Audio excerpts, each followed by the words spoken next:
12 megapixel camera up against a 20 megapixel camera. Can you tell the difference? Have a look at these two pictures and tell me which one is the 20 megapixel, which one is the 12. You know, it's tough. It's tough. What are you gonna do? Which one are you gonna pick? So I'm gonna blow your minds here, and the one on the left was the Sony 12 megapixel camera.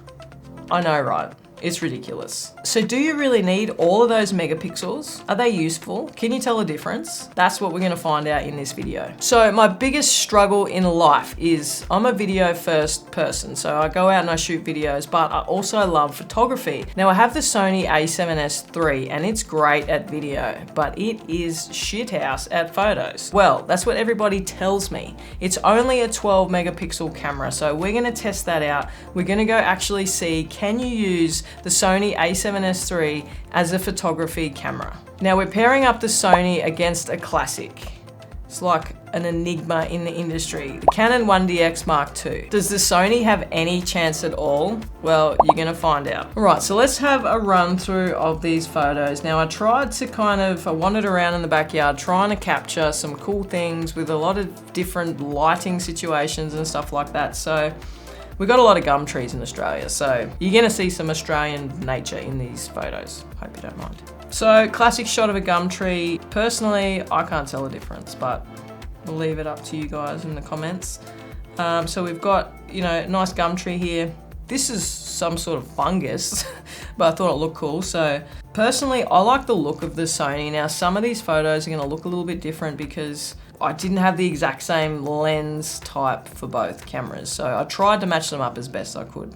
Now, I think the Sony has just held up so good in these photos. Now, where you are gonna see a big difference between a 12 megapixel camera and a 20 megapixel camera is how much you crop in post.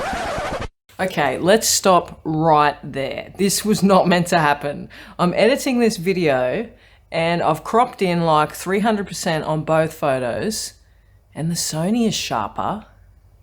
Now, it's not just this photo either. I'm trying various different photos here, cropping in, and you know, sometimes when you can just miss focus, like these Canon photos are in focus, and I'm zooming into the point of like Enzo's eye. You can see that that's where the focus point is when it's wider, but when it's cropped in, it just turns to shit.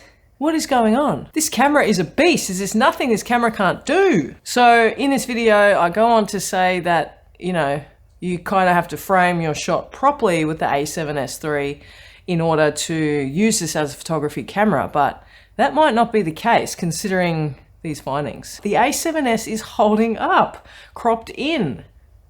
Go figure. Now, obviously, if we try and go and print these, blow them up after cropping, that's when you're gonna notice a big difference as well. But if you just wanna crop in and use it on social media or in a video or like, this is awesome. With a 12 megapixel camera, you have to decide on your framing from the get-go. Now this I think is quite cool. It's a challenge. It brings you back to being a proper photographer in the film days. Like, you couldn't crop in when you had a film camera. It was just, that's how it was. So try to get it right in camera first is a massive skill, and it kind of made me feel like I was challenged a bit, and I really liked it. I loved shooting this way, and having that limitation almost made me a better photographer and made me think about a lot more things rather than just, oh, I got a 20 megapixel camera, I'll just crop in and post and do all the fancy things. Trying to get it perfect in camera on the day with the light and everything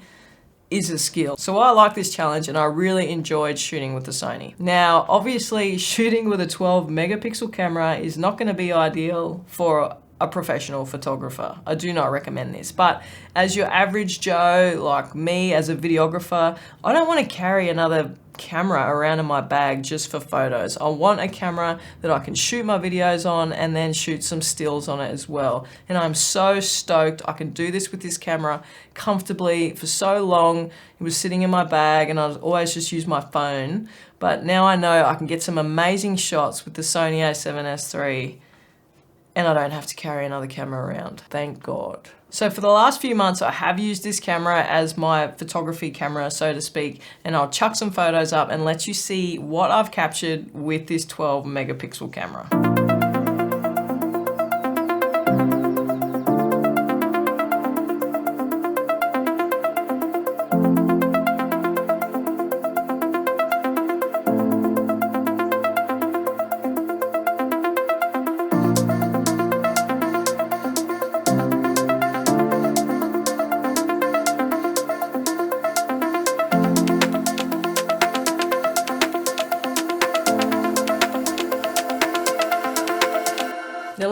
comments down below. What did you think? What do you think of these photos? Could you see a difference? Comment down below and let me know. So don't let numbers trick you into thinking you can't use that camera because it doesn't have enough megapixels.